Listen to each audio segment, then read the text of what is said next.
मैं हूं आप सभी के टॉपर भैया और स्वागत है आप सभी के सबसे प्यारे और भरोसेमंद यूट्यूब चैनल टारगेट टॉपर 95 में। आज के इस वीडियो में हम आपको जिस तरह से वादा किए थे इसलिए हम लेकर आ चुके हैं क्लास 11th के केमिस्ट्री का मॉडल सेट नंबर 3 जो हमारे द्वारा बहुत ही मेहनत के बाद तैयार किया गया है। आपको पता होगा कि हम आपको देने वाले हैं सभी प्रकार के सब्जेक्ट का, चाहे वो फिजिक्स, केमिस्ट्री, मैथ, बायो हो, चाहे वो हिस्ट्री, ज्योग्राफी वगैरह हो, सभी सब्जेक्ट का 5-5 मॉडल सेट देने वाले हैं। इसलिए आप अभी तक हमारे चैनल को सब्सक्राइब नहीं किए तो चैनल को जरूर सब्सक्राइब कर वीडियो को लाइक कर लें। आप अगला मॉडल सेट किस सब्जेक्ट का चाहते हैं कमेंट में ये भी बताएं और ये मॉडल सेट कैसा लगा वो भी कमेंट में जरूर बताना है। यदि आप अभी तक मॉडल सेट 1 और 2 को नहीं देखे हैं तो उसका लिंक इसी वीडियो के डिस्क्रिप्शन में है, आप आराम से जाकर वहां देख सकते हैं। नहीं तो वीडियो के आप देखेंगे तो हमारे चैनल के प्ले लिस्ट में भी आपको सब कुछ मिल जाने वाला है। तो बिना समय गवाए हम सीधा वीडियो को स्टार्ट करते हैं और हमारे सामने पहला क्वेश्चन है कि the mass percent of sodium in sodium sulphate यानी Na2SO4 में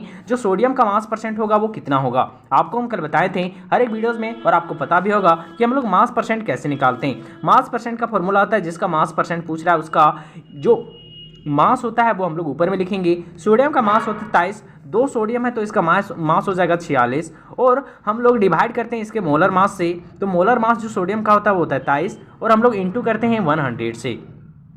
तो इस तरह से जब देखा जाएगा तो आएगा हमारा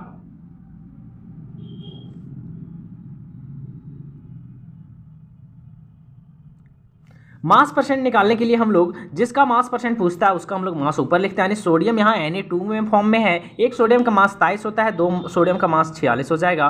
टोटल मास से हम लोग नीचे डिवाइड करते हैं और इंटू करते हैं 100 से। तो टोटल मास Na2SO4 का कितना हो जाएगा, यहाँ पे सोडियम का 2 है तो 46 प्लस सल्फर का होता है 32 और ऑक्सीजन जो है हमारा वो 4 है तो 16 चौक 64 हो गया। कितना हो गया 64। यदि इसको ऐड करेंगे तो 4 2 6 और 4 10 की 0 बचेगा 1, 7 3 10 और 4 14 आने की हो जाएगा 140। हम लोग यहाँ पे डिवाइड देंगे 140 से, यहाँ 0 से 0 कटेगा। जब पूरी सॉल्यूशन करेंगे तो हमारे सामने कट के आएगा 32.37। आप जो है वो सॉल्यूशन करके देख लीजिएगा। तो इसका सही जो होगा वो ऑप्शन नंबर बी होने वाला है।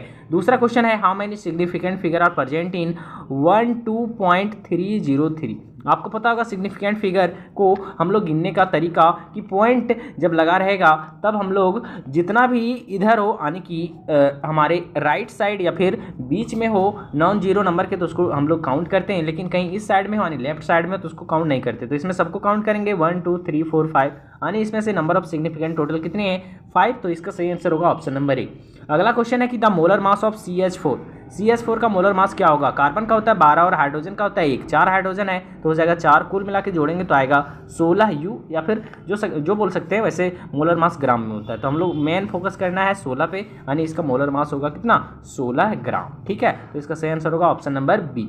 अगला क्वेश्चन आपके सामने कि मोलर मास ऑफ CaO यानी कैल्शियम ऑक्साइड का मोलर मास। तो कैल्शियम का एटॉमिक मास होता है मतलब मास जो होता है वो होता है 40 और ऑक्सीजन का होता है 16। इसको ऐड करेंगे तो आएगा देख सकते हैं 56, 40 10 50 से 56। ठीक है, तो इसका सही आंसर हो जाएगा आपका ऑप्शन नंबर बी। चलिए अगला क्वेश्चन है, देख सकते हैं 5वां number question, which of the following compounds has same empirical formula as glucose. यानी कि ग्लूकोज का जो इंपेरिकल फार्मूला आता है C6H क्या होता है ग्लूकोज का C6H12O6। ठीक है, इसी के इंपेरिकल फार्मूला के जैसा सेम इंपेरिकल फार्मूला किसका होता है। तो ग्लूकोज का पहले देख लेंगे इंपेरिकल फार्मूला क्या होता है। तो ग्लूकोज का सबसे छोटा नंबर क्या है 6 और 6 से सबको भागा देंगे तो 6 से यहाँ से भी 6 यहाँ भी 6 यहाँ भी, तो काटेंगे तो यहाँ आएगा 1, यहाँ आएगा 2 और यहाँ आएगा 1, तो बन जाएगा C1H2O।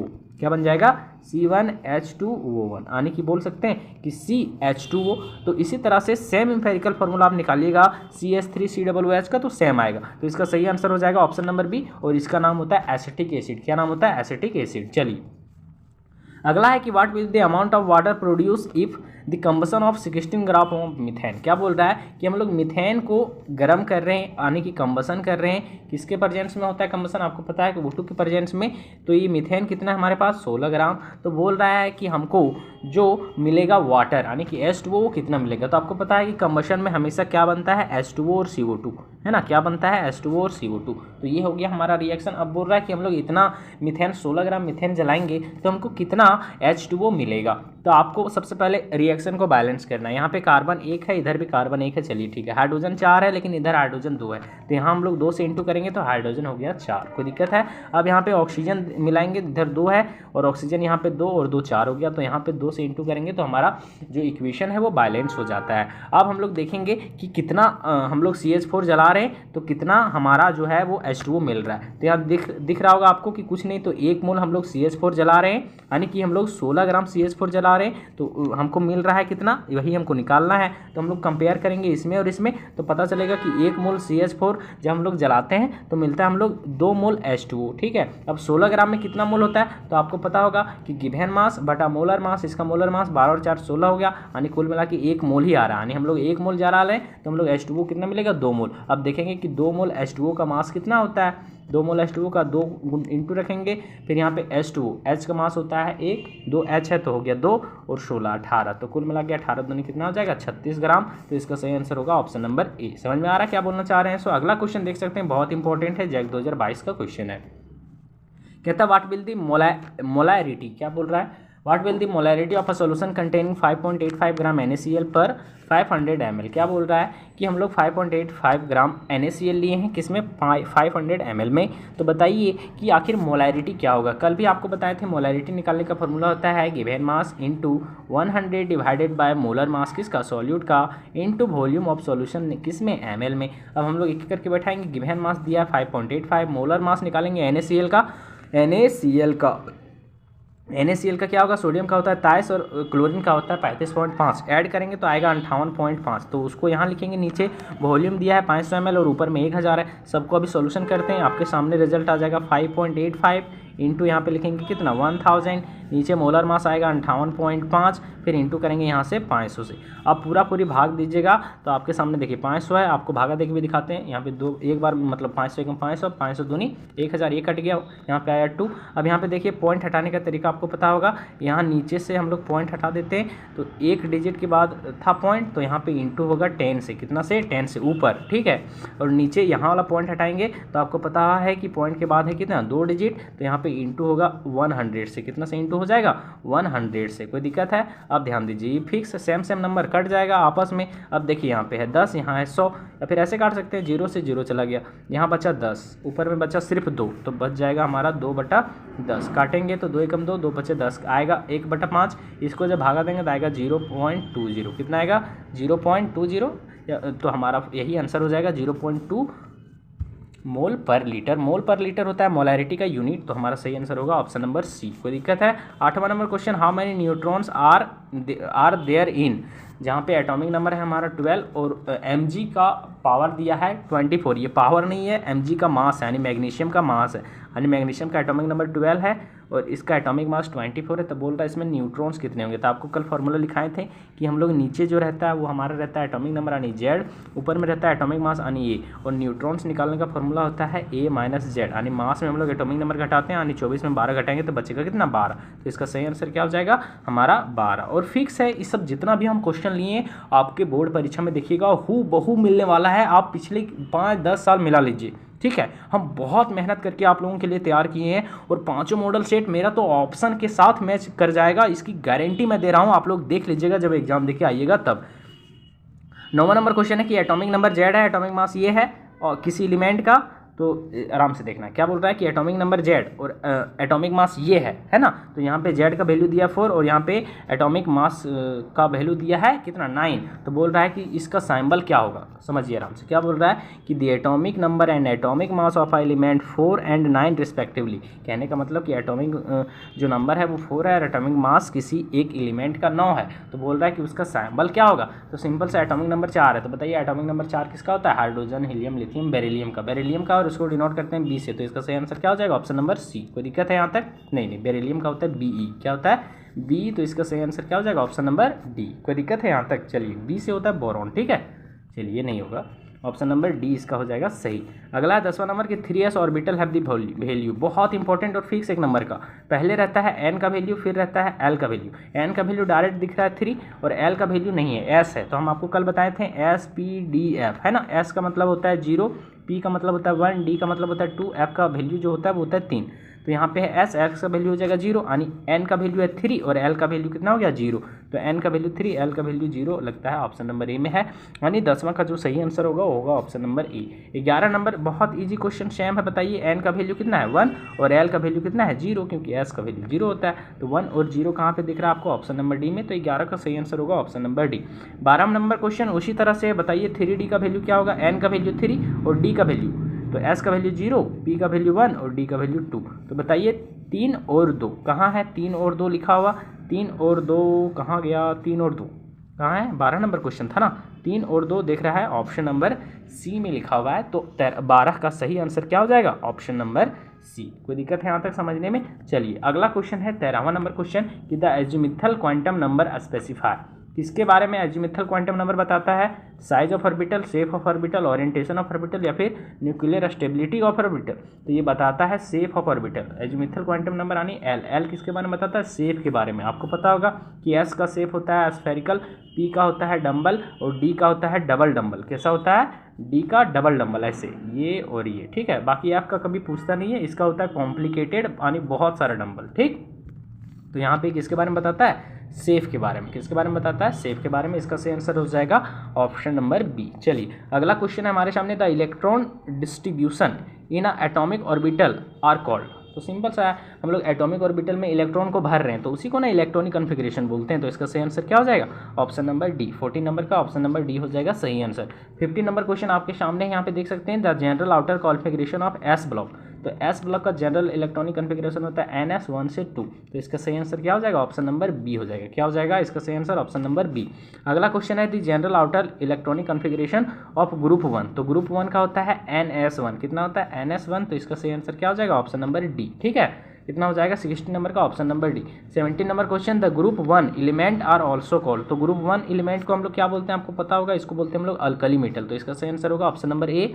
18 नंबर क्वेश्चन है कि group 17 element are also called, तो ग्रुप 17 को आपको पता होगा क्या बोलते हैं, ग्रुप 17 को हम लोग बोलते हैं हेलोजेंस। क्या बोलते हैं हेलोजेंस, तो इसका सही आंसर क्या हो जाएगा 18 का ऑप्शन नंबर डी हो जाएगा, ठीक है। अगला क्वेश्चन है कि group 18 element are also called, group 18 को हम लोग क्या बोलते हैं आपको पता होगा, ग्रुप 18 को हम लोग नोबल गैस बोलते हैं, तो इसका सही आंसर क्या हो जाएगा ऑप्शन नंबर बी, ठीक है। 20 number question, the size of isoelectronic species F minus Na और Na plus is affected by, जो किसी भी एलिमेंट का या फिर स्पीसीज का जो साइज होता है वो किसके द्वारा इफेक्ट डालता है, nuclear charge, valence, principal quantum number, electron electron interaction और none of the factor become their size of the same, नहीं, तो इसका जो सही आंसर होगा वो होगा न्यूक्लियर चार्ज। कोई भी एलिमेंट का साइज बड़ा है या फिर छोटा है वो डिपेंड करता है न्यूक्लियर चार्ज, जिसको हम लोग जेड इफेक्ट भी बोलते हैं। क्या बोलते हैं, जेड इफेक्ट, तो इसका सही आंसर हो जाएगा ऑप्शन नंबर ए। आपको पता होगा, केमिस्ट्री आप यदि पढ़ते हैं तो बहुत सिंपल है। अगला 21 number question, the modern periodic table Z indicates the value, जो मॉडर्न पीरियोडिक टेबल में जेड होता है वो किसको दिखाता है, तभी बताएं जेड हमेशा एटॉमिक नंबर को दिखाता है, तो इसका सही आंसर हो जाएगा क्या ऑप्शन नंबर ए हो जाएगा, ठीक है। देखिए आप नहीं भी पढ़ें, पूरा आपका क्लास 11th बर्बाद भी हो गया ना, तो जब तक हम हैं तब तक आपको एग्जाम से नहीं डरना है, ठीक है। आपको बिंदास हमारा मॉडल सेट पढ़ के जाइए, एक भी क्वेश्चन आपको नजर नहीं आएगा, बाहर आएगा, हम तो 40 में से 36 का गारंटी लेते हैं कि हूबहू मिलने वाला है, ठीक है। चलिए अगला क्वेश्चन है कि विच of the following molecule doesn't exist, कौन एग्जिस्ट नहीं करेगा, तो इसमें से हमारा He2 एग्जिस्ट नहीं करेगा। क्यों एग्जिस्ट नहीं करेगा, क्योंकि हम लोग यहाँ पे बॉन्ड ऑर्डर निकालते हैं, ठीक है। आप बॉन्ड ऑर्डर उतना डीप नहीं जाएंगे, बस समझिए आप कि He2 नहीं एग्जिस्ट करेगा, ठीक है, क्योंकि इसका बॉन्ड ऑर्डर जो आएगा उसका वैल्यू 0 आएगा और जिसका बॉन्ड ऑर्डर का वैल्यू 0 आता है वो एग्जिस्ट नहीं करता है। 23 नंबर क्वेश्चन है कि आप मॉलिक्यूलर, एक मॉलिक्यूल है जिसका नाम है ओ नाइट्रोफिनॉन, इसका मतलब होता है ortho nitrophenol consist that hydrogen bond, कहने का मतलब कि जो ऑर्थो नाइट्रोफिनॉल होता है उसमें से किस तरह का हाइड्रोजन बॉन्ड पाया जाता है, तो आपको पता होगा उसमें इंट्रा मॉलिक्यूलर हाइड्रोजन बॉन्ड। देखिए ये दोनों सेम लग रहा है, एक है इंटर मॉलिक्यूलर और दूसरा है इंट्रा मॉलिक्यूलर, तो इसका सही आंसर होगा option number B intramolecular, ठीक है। तो इसका सही आंसर क्या हो जाएगा इंट्रा मॉलिक्यूलर हाइड्रोजन बॉन्ड, यानी कि option number B. Ortho nitrophenol का आपको फॉर्मूला पता होगा, कुछ नहीं होता है, फिनॉल, फिनॉल वाली बेंजीन होता है, ऊपर में यहाँ पे OH होता है, फिनॉल बन गया और यहाँ पे ऑर्थो पोजीशन पर NO2 लगा रहता है, ठीक है। और यहाँ पे इन दोनों के बीच में हाइड्रोजन बॉन्ड लगता है और इसी चीज़ को हम लोग क्या बोलते हैं, तो इंट्रामोलिकुलर हाइड्रोजन बॉन्ड। क्यों बोलते हैं, क्योंकि एक ही कंपाउंड में ना हाइड्रोजन बॉन्ड है, तो इसको बोलते हैं इंट्रामोलिकुलर। और कहीं दो अलग अलग कंपाउंड में हाइड्रोजन बॉन्ड नजर आता है तो उसको हम लोग बोलते हैं इंटरमोलिकुलर। ये तो पता ही होगा, सिंपल सा है, तो इसका सही आंसर क्या हो जाएगा 23 नंबर का ऑप्शन नंबर बी, ठीक है। 24 number, using molecular orbital theory predicate the value of species has the shorter bond length. क्या बोल रहा है कि एक मॉलिक्यूलर ऑर्बिटल थ्योरी का प्रयोग कीजिए, यानी MOT, ठीक है। मॉलिक्यूलर ऑर्बिटल थ्योरी का से बताइए कि सबसे छोटा बॉन्ड लेंथ किसका होगा इन चारों में से। तो बॉन्ड लेंथ डिपेंड करता है बॉन्ड ऑर्डर पे, जिसका बॉन्ड ऑर्डर ज़्यादा होता है उसका बॉन्ड लेंथ कम होता है। तो हम लोग देखेंगे कि बॉन्ड ऑर्डर किसका ज़्यादा है, उसका बोल देंगे कि उसका बॉन्ड लेंथ कम होगा। ठीक है। अब बॉन्ड ऑर्डर ज़्यादा किसका होगा, तो सिंपल सी बात है, कल आपको हम बताए हैं कि O2+ का जो होगा वो बॉन्ड ऑर्डर ज़्यादा होगा, और बॉन्ड ऑर्डर ज़्यादा होगा तो बॉन्ड लेंथ उसका जो होगा कम, यानी इसका सही आंसर हो जाएगा ऑप्शन नंबर ए। ठीक है। आप हर एक मॉडल सेट को देखिए तो आपको हर एक मॉडल सेट बहुत ईजी लगेगा। आप यदि मॉडल सेट 1 और 2 नहीं देखें तो पहले उसको देख लीजिए, उसके बाद ये खुद बन जाएगा आपसे, है ना। चलिए 25 नंबर क्वेश्चन है आपके सामने कि चूज द करेक्ट आंसर। और thermodynamic state function is a quantity. जो थर्मोडायनेमिक स्टेट फंक्शन होता है तो आपको पता होता है कि फंक्शन दो होते हैं स्टेट फंक्शन, दूसरा होता है पाथ फंक्शन, है ना। तो जो स्टेट फंक्शन होता है हमेशा चेंज वैल्यू बताता है। क्या बताता है, चेंज वैल्यू। तो इसका सही आंसर क्या हो जाएगा, ऑप्शन नंबर ए हो जाएगा। ठीक है। चलिए अगला क्वेश्चन हमारे सामने कि delta U of combustion of methane -x kg/mol the value of H। यहाँ पे पूछ रहा है कि डेल्टा यू का जो वैल्यू आ रहा है वो नेगेटिव आ रहा है। कैसा आ रहा है, एक तरह से नेगेटिव आ रहा है। तो बताइए डेल्टा H जो होगा वो आखिर वो किसके बराबर होगा, क्या होगा। ठीक है। तो यहाँ पे देखना है, आराम से समझना है कि हम लोग इंटरनल एनर्जी कर रहे हैं किसी भी कंबशन का, तो नेगेटिव आ रहा है, इसका मतलब क्या होता है। तो आपको पता होगा कि डेल्टा H और डेल्टा यू में एक रिलेशन होता है, डेल्टा NGRT। ठीक है। तो यहाँ पे माइनस आ रहा है, कहने का मतलब डेल्टा NG का वैल्यू जो आ रहा है वो नेगेटिव आ रहा है। और जब इसका वैल्यू नेगेटिव आता है, कहने का मतलब ये बड़ा है तब ना घटाएं तब इसके बराबर हुआ। तो यहाँ पे क्या हो जाएगा, ये ज़्यादा हो जाएगा। ये क्या हो जाएगा, हमारा ज़्यादा हो जाएगा। क्या हो जाएगा, ये ज़्यादा, यानी कि डेल्टा H जो है वो हमारा कम है और डेल्टा यू ज़्यादा है। क्या है, ज़्यादा, तब ना यहाँ पे घटाएं तब बराबर हुआ, यानी कि डेल्टा यू क्या हो जाएगा हमारा ज़्यादा, यानी डेल्टा एच जो हो जाएगा वो हमारा क्या हो जाएगा, लेस देन। और लेस देन का सिंबल होता है ऐसे, और डेल्टा यू हो जाएगा ऐसे, यानी डेल्टा यू के सामने जो यहाँ पे है ग्रेटर देन वाला सही होगा, यानी ऑप्शन नंबर सी इसका सही हो जाएगा। ठीक है। देखिए इसको थोड़ा मिला लीजिएगा बढ़िया से, ठीक है, क्योंकि ये बहुत ज़्यादा इंपॉर्टेंट है और इस बार के लिए फिक्स है।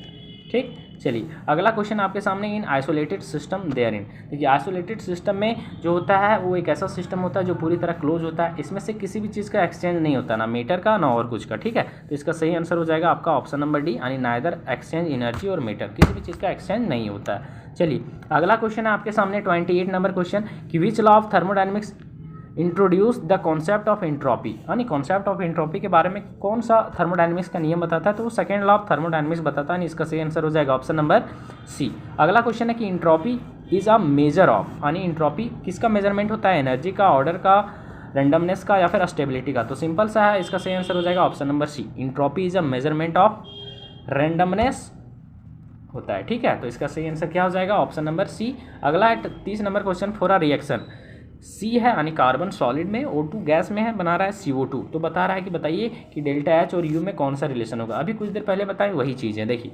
इन दोनों के बीच में रिलेशन होता है delta H = delta U plus NGRT। NGRT क्या क्या होता है, गैस कॉन्स्टेंट होता है, टेम्परेचर होता है। ठीक है। यहाँ पे डेल्टा NG जो होता है वो मोल्स का, गैस का मोल होता है। ठीक है। यहाँ पे गैस दो चीज़ें हैं, यहाँ भी एक मोल है, यहाँ भी एक मोल है। अब इन दोनों का डिफरेंस हम लोग निकालेंगे तो आएगा 0। कितना आएगा, 0, यानी ये हो गया वैल्यू 0। अब ये जब 0 हो गया तो ये खत्म हो जाएगा, यानी फाइनली डेल्टा H बराबर हो जाएगा किसका, डेल्टा U का, यानी सही आंसर हो जाएगा हमारा ऑप्शन नंबर सी। ठीक है। अगला क्वेश्चन है कि pH ऑफ 0.01 mH2SO4 सॉल्यूशन। अब इसका pH निकालना, आपको पता होगा कि pH कैसे निकालते हैं। pH का फॉर्मूला होता है, आपको पता होगा, -log और H+ का कंसंट्रेशन, किसका कंसंट्रेशन, H+ का। तो हमको चाहिए H+ का कंसंट्रेशन, लेकिन यहाँ दिया है हमको मोलैरिटी किसका, H2SO4 का। तो हम लोग H+ का कंसंट्रेशन निकालेंगे। कैसे निकालेंगे, यहाँ पे लिखा हुआ है H2SO4, ये टूटेगा तो आपको पता होगा, टूटेगा 2H+ में और SO4 2- में, आपको पता होगा ये माइनस में टूटेगा इस तरह से। ठीक। अब यहाँ पे हमको इसका कंसंट्रेशन चाहिए। ठीक। यहाँ पे इसका मोलैरिटी कितना दिया है, 0.01, कितना दिया है, 0.01। अब इसको 10 के पावर में बदलना आता है, 10 के पावर कितना होगा, 2 डिजिट है तो हो जाएगा -2। कोई दिक्कत है यहाँ तक, क्योंकि ये लेफ्ट साइड में जा रहा है। ठीक है। तो हम लोग पॉइंट हटाएंगे तो यहाँ पे पावर जाएगा -2, यानी कि ये है 10 पर पावर -2। ठीक है।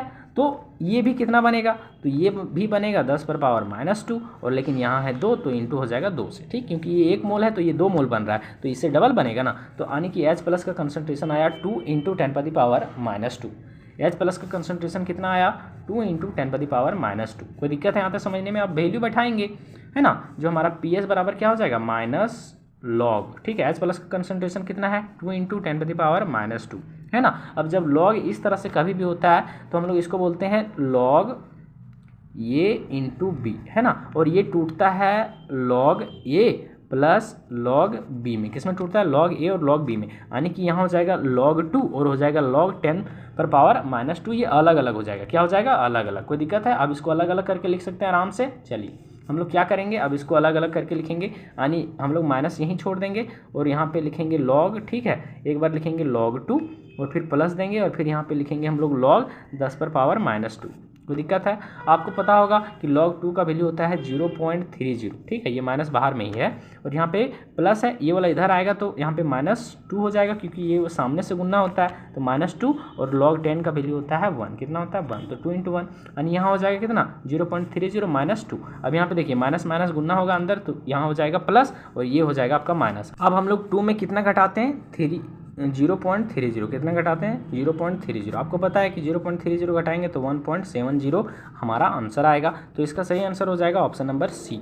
चलिए अगला क्वेश्चन है हमारे सामने 32 नंबर की, what is the oxidation number of chromium in CrO5। कल भी सिखाए थे, वैसे ये अलग क्वेश्चन है थोड़ा सा। CrO5 है, आपको पता होगा कि जिसका हम लोग ऑक्सीडेशन नंबर निकालते हैं उसको x मानते हैं और जोड़ते हैं, और तो ऑक्सीजन का होता है -2। कितना होता है आपको पता होगा? -2 5 है, तो इसका हो जाएगा -10। कितना हो जाएगा? -10। बहुत इंपॉर्टेंट क्वेश्चन है। -10 कितना हो जाएगा? -10 और यहाँ पे इक्वल टू हो जाएगा 0। कितना हो जाएगा? 0, क्योंकि इस पर कोई चार्ज नहीं। अब बोलिएगा कि x यहीं रखेंगे, उधर जाएगा ये, तो आ जाएगा +10। और आपको पता है कि ऑक्सीडेशन नंबर कभी भी +10 नहीं होता है। कितना होता है? +10 कभी भी नहीं होता है। हमारा है CrO5। कितना है? CrO5। ये होता कैसे है? यहाँ पे ऑक्सीजन जो हम लोग लेंगे ना, तो ऑक्सीजन 5 है, ठीक है। अब 5 है तो यहाँ पे 10 हम लोग नहीं करेंगे, इसका स्ट्रक्चर हम लोग बनाएंगे। स्ट्रक्चर कैसे बनता है ये थोड़ा सा डिफिकल्ट था, वैसे आप इसका रट सकते हैं कि क्रोमियम का आता है +6, लेकिन कैसे आता है? तो इसमें से 5 ऑक्सीजन है, जिसमें से हम लोग जो है वो 4 ऑक्सीजन का मानेंगे -1 और 1 ऑक्सीजन का मानेंगे -2, तब कुल मिला के हमारा होगा -6 और यहाँ पे होगा x और ये उधर जाएगा 0, तो यहाँ पे कुल मिला के x और -6 है और उधर जाएगा तो +6 होगा, यानी x का आएगा +6, तो इसका हो जाएगा ऑक्सीडेशन नंबर +6। कोई दिक्कत है? चलिए अगला है gain of electron is. Gain of electron होता है हमारा रिडक्शन, लॉस ऑफ इलेक्ट्रॉन होता है ऑक्सीडेशन। यहाँ है गेन ऑफ इलेक्ट्रॉन तो हो जाएगा रिडक्शन, यानी ऑप्शन नंबर डी। अगला क्वेश्चन है, देख सकते हैं कि what is the oxidation half reaction of Cu+ Zn और बन रहा है Cu+ Zn2+, ठीक है। तो बोल रहा है कि इसमें से बताइए कि ऑक्सीडेशन हाल्फ रिएक्शन कौन सा होगा। तो बताइए कि इसमें से ऑक्सीडेशन किसका हो रहा है, जिसका ऑक्सीडेशन नंबर बढ़ेगा, और बढ़ रहा है किसका? जिंक। तो जिंक का हो रहा है ऑक्सीडेशन, तो इसको अलग कर देंगे, यानी कि जिंक और यहाँ बना देंगे Zn2+, तो यही हो जाएगा हमारा आंसर, क्योंकि यही हो रहा है ऑक्सीडेशन, तो इसका सही आंसर होगा ऑप्शन नंबर डी, ठीक है। अगला है कि in reduction involve in the oxidation number. Reduction में ऑक्सीडेशन नंबर क्या होता है? डिक्रीज होता है, इसका सही आंसर हो जाएगा ऑप्शन नंबर ए। अगला क्वेश्चन आपके सामने 36 नंबर क्वेश्चन है कि IUPAC name of CH3 CH2 CH2 CH4। आपको पता होगा कि नंबरिंग करेंगे हम लोग इधर से 1 2 3 4। 4 जब होता है तो हम लोग बोलते हैं मिथ ईथ प्रोप ब्यूट। 4 को हम लोग बोलते हैं क्या? ब्यूट। हर जगह सिंगल बॉन्ड है तो होगा AN, ठीक है, ANE। और यहाँ पे 1 नंबर पे है एल्डिहाइड, तो हम लोग लगाते हैं AL। दोनों वोवेल है, ये चला जाएगा, यानी बनेगा ब्यूटेन 1 अल। तो हमारा सही आंसर शायद लग रहा है ऑप्शन नंबर बी, तो इसका सही आंसर होगा option number B. 37 number IPSC naming simple है, नंबरिंग करेंगे इधर से 1 2 3, है ना। 3 कार्बन है तो मिथिथ प्रोप हो जाएगा, और यहाँ पे डबल बॉन्ड है तो हो जाएगा ENE, यानी बन जाएगा प्रोपिन। तो इसका सही आंसर क्या हो जाएगा? ऑप्शन नंबर ए, ठीक है। अगला क्वेश्चन है CH3 CH2 CHO और यहाँ पे है CH3 CO CH3। देख सकते हैं यहाँ पे आपका एल्डिहाइड, यहाँ पे कीटोन, और दोनों का मोलिकुलर फॉर्मूला सेम है ना। और यहाँ पे देख सकते हैं दोनों का एक तरह से स्ट्रक्चर अलग है, क्योंकि यहाँ पे है एल्डिहाइड, यहाँ पे है कीटोन, और जब अलग अलग फंक्शनल ग्रुप प्रेजेंट रहता है तो हम लोग इसको बोलते हैं फंक्शनल आइसोमर। क्या बोलते हैं? Functional isomer. इसका सही आंसर होगा ऑप्शन नंबर डी। अगला क्वेश्चन देख सकते हैं, यहाँ पे है CH3 CH2 CO और CH3, यहाँ है CH3 CO CH2 CH3।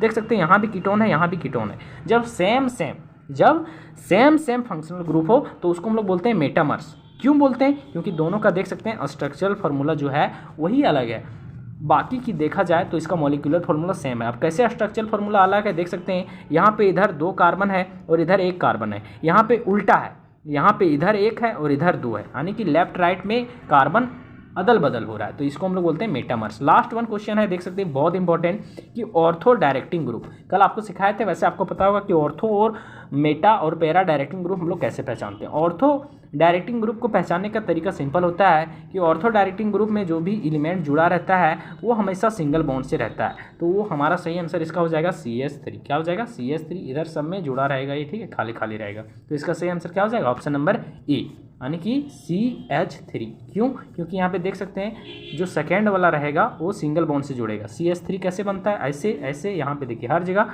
है सिंगल बॉन्ड, हर जगह सिंगल बॉन्ड जब टूटता है तो हम लोग इसको बोलते हैं ऑर्थो डायरेक्टिंग ग्रुप। यहीं कहीं डबल बॉन्ड आता है बगल में तो हम लोग बोलते हैं उसको मेटा डायरेक्टिंग ग्रुप। क्यों? क्योंकि यहाँ पे NO2 ले सकते हैं, देखिए ऐसे NO2 कैसे बनेगा, एक यहाँ डबल बॉन्ड और एक यहाँ, देख सकते हैं यहाँ पे डबल बॉन्ड आ रहा है, डबल बॉन्ड आता है तो हम लोग उसको बोलते हैं मेटा, ठीक है। सिंगल बॉन्ड आता है तो हम लोग बोलते हैं उसको ऑर्थो और पैरा। तो इसका सही आंसर क्या हो जाएगा? ऑप्शन नंबर ए।